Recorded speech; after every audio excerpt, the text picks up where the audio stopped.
Hello, everyone. Welcome to Yachting International Radio. You're with Corrine Rayson from the Crew Coach on the Wellbeing Project. Today, we're going to remember Billy, who lost his life as a result of suicide. And today I have Billy's mum, Mary, and his two sisters, Gemma and Sarah. Thank you so much for being so brave and coming here today. And you know what? I'm more than anything, I think this is so special in a way that we can connect and work together to make a difference and work out what the hell is going on with this industry and why has it resulted in such a tragic incident. I've never before been able to connect in this capacity with family members who have lost their children or siblings as a result of a tragic death. And I think this is going to really pave the way to the future. So thank you so much for doing this and being here today. It's our pleasure being here. Oh, thank you, Mary. And I'm so sorry for your loss as well, all three of you. So Thank you. Let's celebrate Billy and the person he is. What a man. Still around. I heard that his service was incredible. I've actually got goosebumps now talking about it, but his service was incredible. Can you tell me a bit about that and who was there and what did you celebrate? We just celebrated a great man who gave a lot of love to people, very thoughtful, such a family man. And it showed on his day of his funeral. The church was packed, absolutely packed. People had travelled beyond to get there, literally just for the funeral and have to go back because they were working or just difficulties. But the church was absolutely packed, full. Yeah, it was, yeah. And I tried to do my best for him. We had a very Cornish funeral. And we celebrated that because he was very much a Cornishman. Very proud, yeah. And what were his qualities and strengths? Because I know he was a very, as you said, very much loved man and seemed very, from what I've spoken to you about, Mary, very empathetic and compassionate. Yes, he was. And he was very much a kind person. And he would look out for his fellow friends, colleagues at work. And he loved his family dearly. He was quite a spirited person and he did like to party. He partied well, but also he worked hard and his work was paramount and safety to the crew was paramount. And obviously for when it was chartered, he was on it and the safety was, absolutely top up there, I think because of his military background, I think that and his time in the army made him really professional in all his roles. He was quite approachable. I think a lot of people found Billy to be approachable when people go to him with problems. Yes. He was always listening. He always had advice. He always had time for other people as well. He never once lost contact with anyone. He would always make the time to stay in contact with his friends, and he always made the time for people. Do you think he had a lot on his shoulders, being that person where he would listen to everyone's problems and feel like he had to fix it and solve it? Do you think that sounded like Billy? I think he was one of these people that if you needed his time, he would give it. Find a way. I think he would find a way, exactly. Yeah, you're right, Gemma. He would find a way of doing it. And, it might have just been by telephone, but he was there. Sorry, Gemma, it was a bit muffled there. What did you say? He always prioritised other people's needs before his own. His own. Yeah. He was always there for everybody, whether that be on a professional working basis or family or friends. He was always there. And I think that's what we're missing now, is that he's not here and we've lost such a big part of our lives. Absolutely. And it definitely was he was my son, is my son. Sorry, I've still got to say is. And we all looked up to him. Yeah. We all looked up to him. Because out of all of us, I think he seemed like he had it together. And I think he didn't want to show us, did he? no, he always seemed organised and knew what he was doing and had a plan. And yeah, I think this is why it's been so shocking. It's like you didn't expect it coming. You didn't see it coming. No, Definitely. no way. No, there was no. I had a holiday with him. I went to Florida. He wanted me to come over. It's very apt, really, isn't it?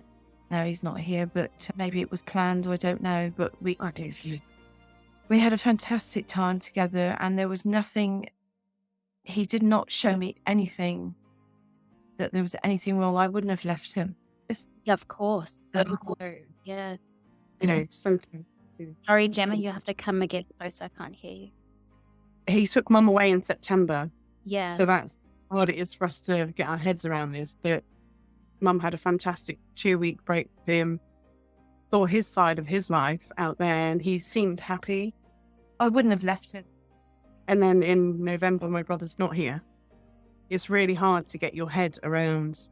Absolutely. Yeah.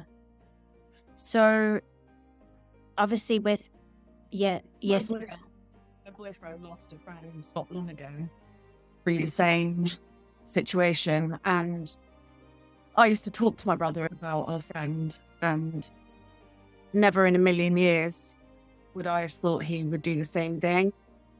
Not even a year later. And yeah, it's tragic, absolutely tragic. It doesn't feel real still. Yeah. It was big time as a family. I don't think I'll never be the same person again. No. I really don't. It's, I was very young when I had Clive. I brought him up on my own mostly, and now he's gone. But he only asked for help. And this is what this is all about today, is getting people. You must speak up. You must say, I need some help. I think we found it really awkward to open up as well. I mean, it is hard to talk about your feelings, isn't it? Yeah.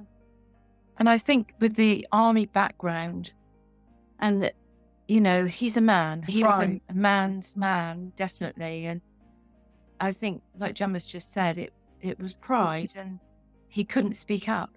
No. And obviously we know what the repercussions of that was, but if we can encourage men who carry that stigma of crying as a sign of weakness, asking for help as a sign of weakness, you got to harden up. I think that's great advice in terms of reach out, because at the end of the day, we don't know everything. We don't know all the solutions, but someone else will, and you're not a burden. And I think so many people feel like they're a burden that they don't want to ask for help. So that's so important. Yes, Sarah. There were times that Clive would discuss or just sort of offload a bit to me, because he phoned every week as possible. Obviously chartering was different, but he was very good in keeping in contact with all his family. And there was times that he expressed frustration because everything had to be done right. He was a very good mentor, and things had to be right, and that's how it should be. And I suppose he didn't have a lot of patience that way with some people that were not that way. But offload. And at times there was difficulties especially on his ex-boat, previous boat.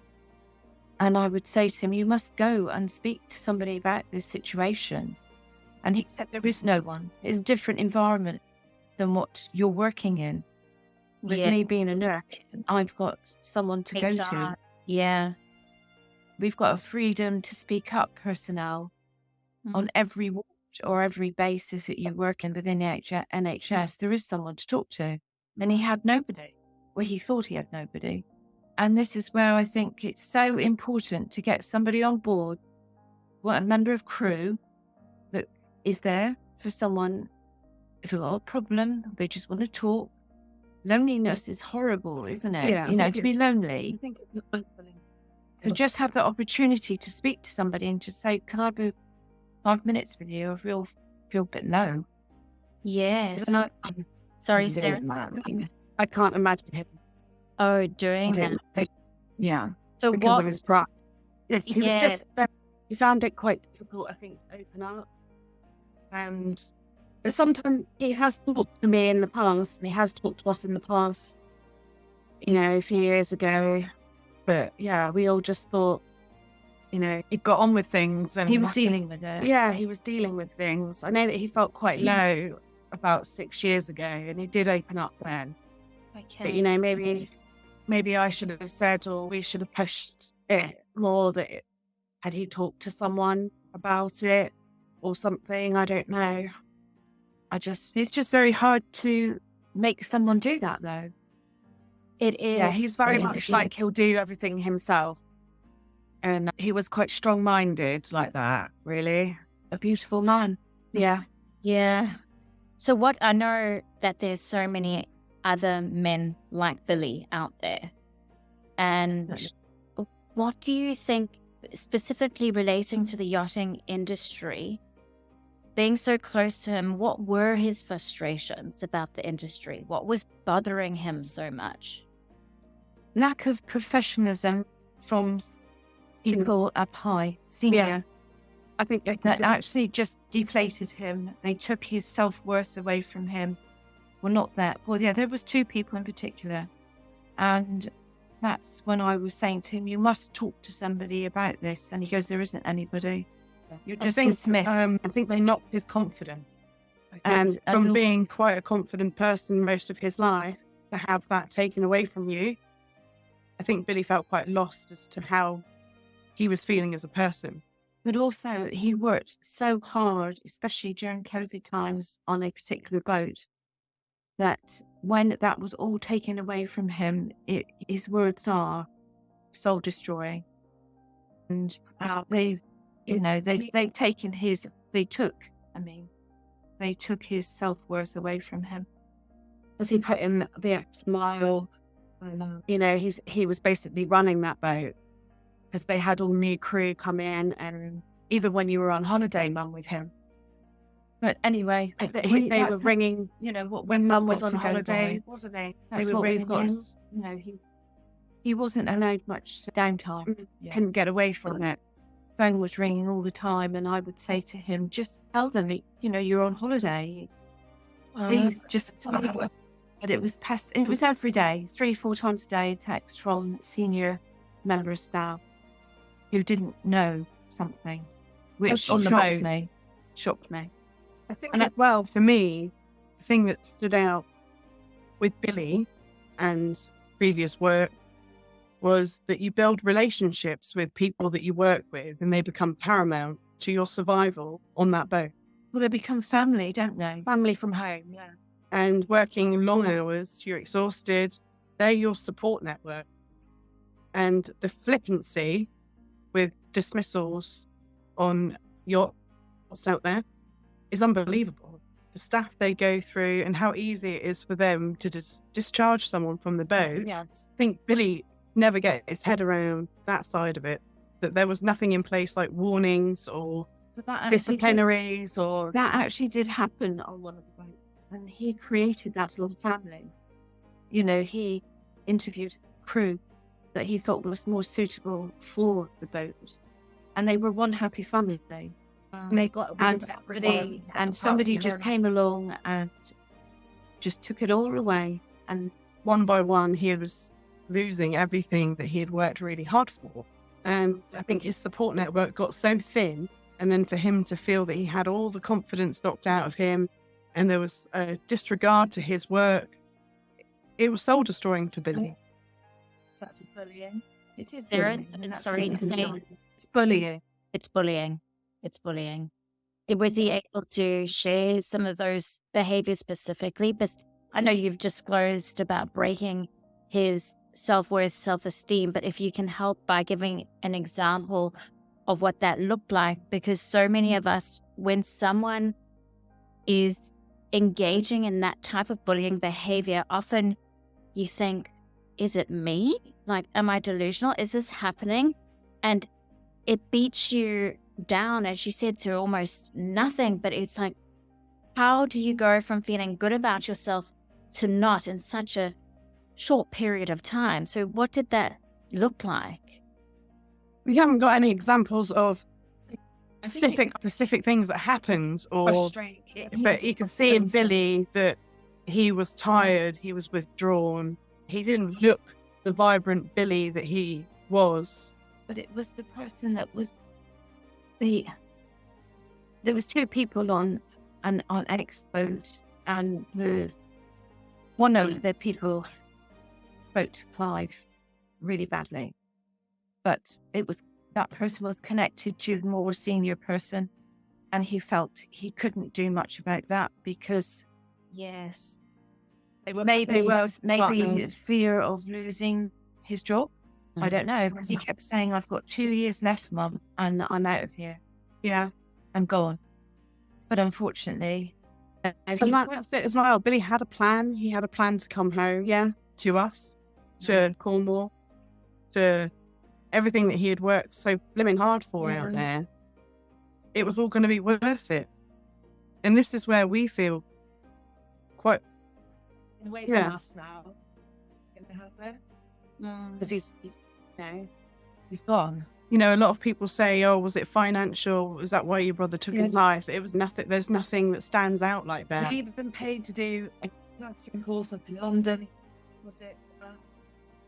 To have a new trade when he came out. The coming home part. He was very organised with it. He was always. He was very much prepared at one stage in his life, and he was coming home for definite. You know, he's paid. Something triggered him, and obviously it was a build-up to what I was just talking about, and a few other things. And thinking anymore. I just think something in his head just snapped and thought, I need to get away from all of this. And I think he felt quite trapped as well. so unfortunate. So, I mean, just talking about the unfortunate circumstance, what was also not great at all was how Mary, I've only spoken to you about it, but in terms of the communication you received as an industry at large in terms of Billy's passing and his body being returned. Can you tell me a bit more about that? We've had no support at all. The only support we've had was from the immediate captain. He was been absolutely wonderful, and occasionally still just sort of keeps in touch. And I mean, feel dreadful for him because of the circumstances that approached him. Yeah. And our heart goes out to the crew.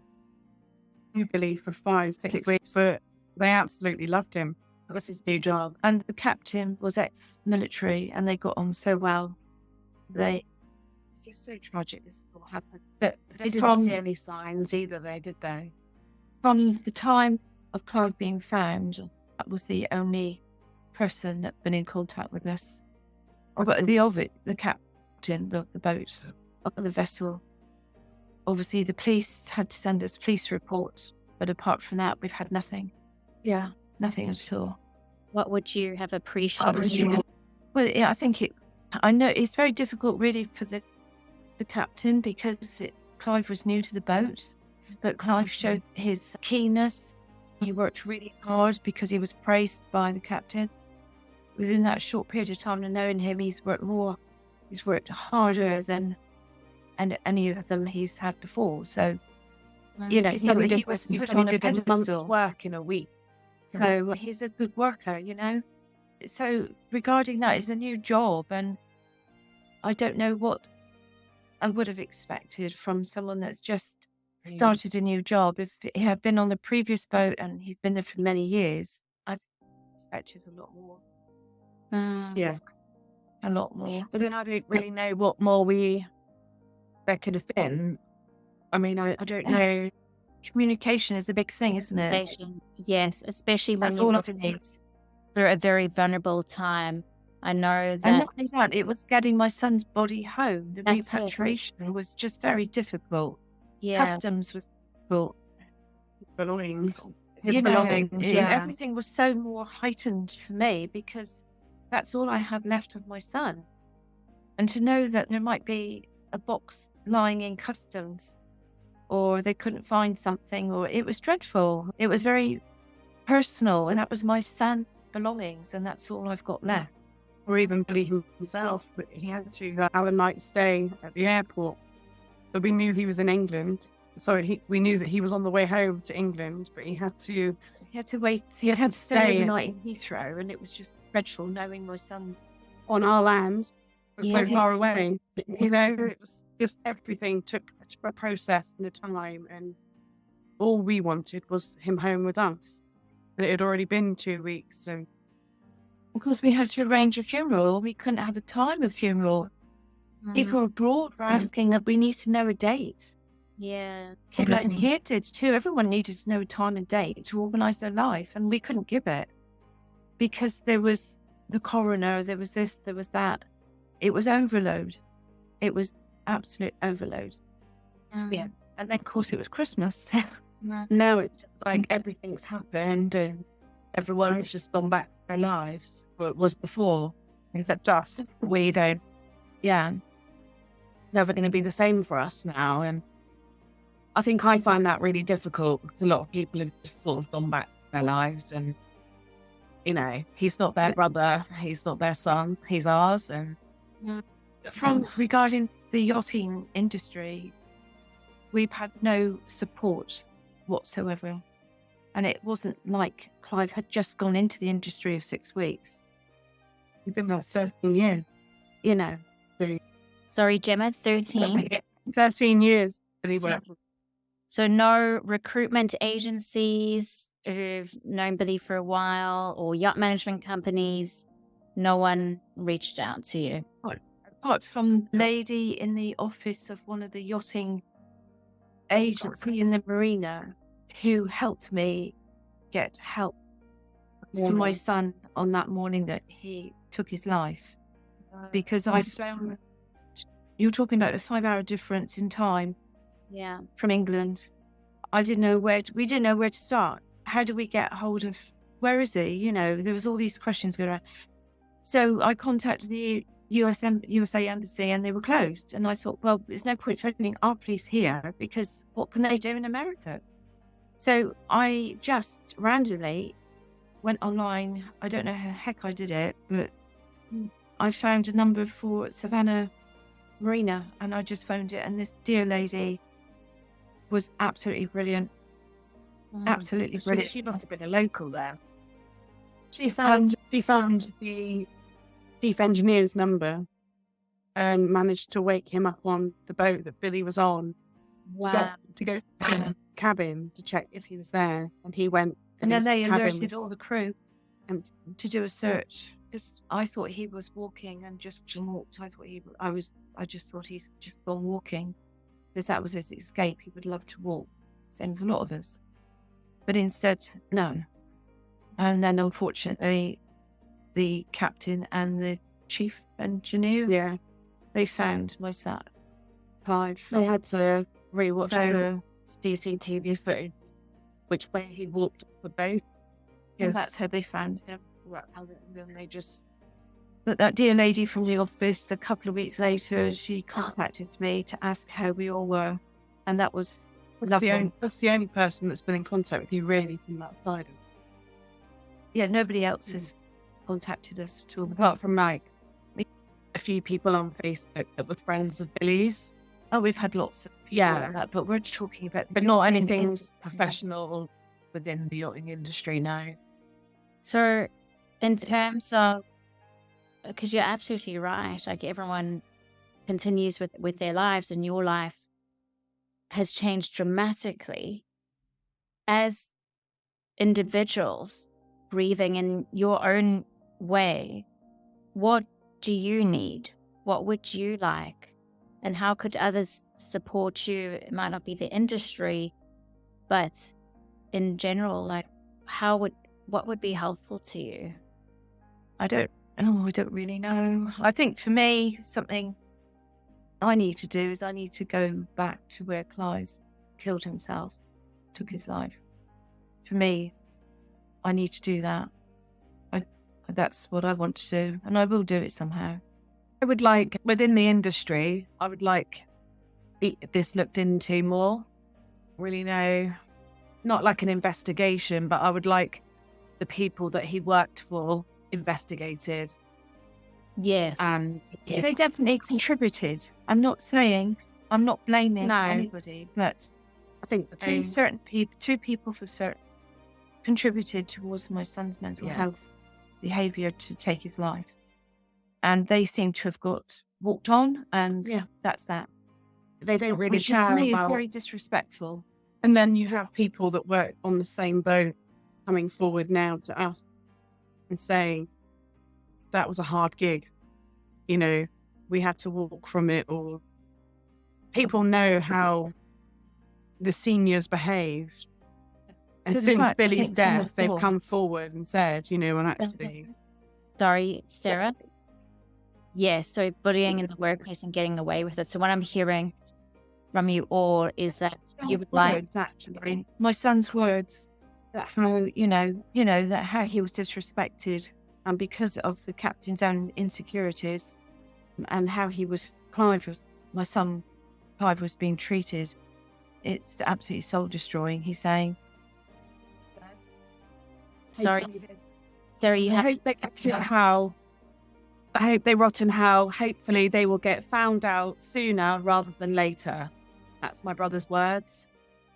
So I think, disclose a lot of information with us over the kind of final months of working on that boat that made him feel that low.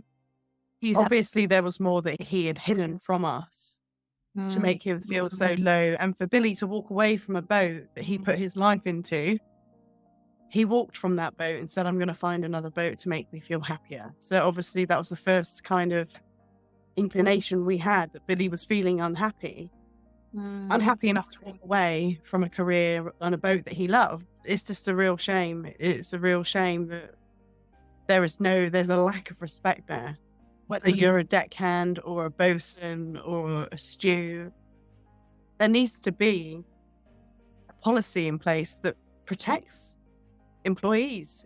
You know, that you should be able to take out a grievance. You should be able to go to someone and say, well, actually, you can't treat me like that. You can't talk to me like that. Yeah. which At the end, people have feelings, you know, and which I really everyone's going through something, aren't and they? this is how I feel, that how it's happened, we've been dropped, and that's it. Doesn't make any difference to them. It's not their son, is it? yeah. And this is It's followed up. I really do Yeah. feel that it needs to be followed up. It does. It needs to have a proper investigation into everything. and there needs to be a consequence. And what I'm hearing is that you would like Yeah. bullying to stop in our industry and toxic leadership to be removed. And Yeah. I completely agree with you. And on another point, you know what? There are anti-bullying policies and around sexual harassment and assault. But what we're not seeing is a follow through in terms of the repercussion of engaging in that behavior. And that is what is so shocking. And then there's no point of having a policy there. No, exactly. You might as well take that out. You know, it's there for a reason, and that's why it should be followed up. It's the same in mine. There's bullying all over it in all environments, walk of life, isn't there? But it is actually being more addressed, I think, now in more industries and companies. But as Gemma was saying, the literature she's read about the type of life that Clive had and others, there's nothing out there for them. No. I think as well, the last boat he worked on, I think they wanted to isolate him in a way. I think they wanted to make him feel like he was alone and he had no one there. I just felt like they enjoyed that. Yeah. I think senior of that boat felt threat by my son Yeah. because he knew more than actually the senior. Yeah. And this is how he treated him. You will feel. Sorry, the sound is going. I don't know. Yeah. Knowledge of the boat, I feel maybe not more than the captains, but I think the captain felt quite threatened that Billy Computer systems. He put in all the computerized systems on the boat and he knew how everything worked. And I don't think the captain knew the ins and outs of all of that. So I think that's the reason why they kept Billy on and got rid of everybody else. Okay. So, in terms of, just as we wrap up, going back to the beginning of this interview, and I think it's important to reiterate the importance of reaching out for help, and asking for help is not a sign of weakness. In fact, it's strength because it takes courage. But do you have any parting words that you would like to share for those who may be struggling or working under toxic leadership or bullying, or not, or feeling really down and feeling like they are needing support? Please reach out. Please reach out. You've got to talk. Thanks, Mary. one person can change your life. Communication is everything. Yes. And don't be ashamed of how you feel. But at the end of the day, if it is the job that's getting you down, walk away from it. There's thousands of jobs in the world. Yeah. For your own happiness, sanity, walk away. Yeah. It's not worth. Money isn't worth it. No, definitely not. You know, go and live a normal life where you're respected, where you're treated fairly. You have time off. Your time off for your mental health is paramount, and I don't feel they have enough of that on the boats. Yeah. They need to have more time, more free time.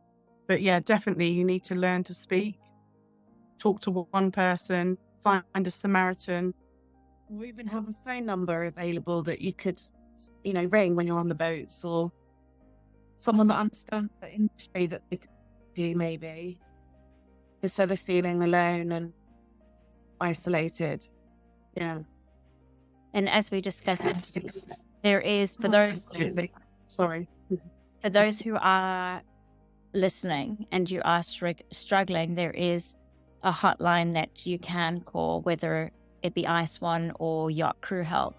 Really important to have that number down in the crew mess, and also important to openly talk about mental health, because we need to normalize mental health issues. It's a tough industry. Mary, Gemma, Sarah, thank you so much for your time and being here with me today. I really appreciate it. And yeah, sending you all so much love. It was our pleasure to be here, and hopefully we can help somebody save their lives. Absolutely. And that's what this is all about. We don't want people going through what we've just been through or going through. No. But thank you very much, Corinne, for your time. I know it's all voluntary, and thank you. We're just very thankful. Thank you so much.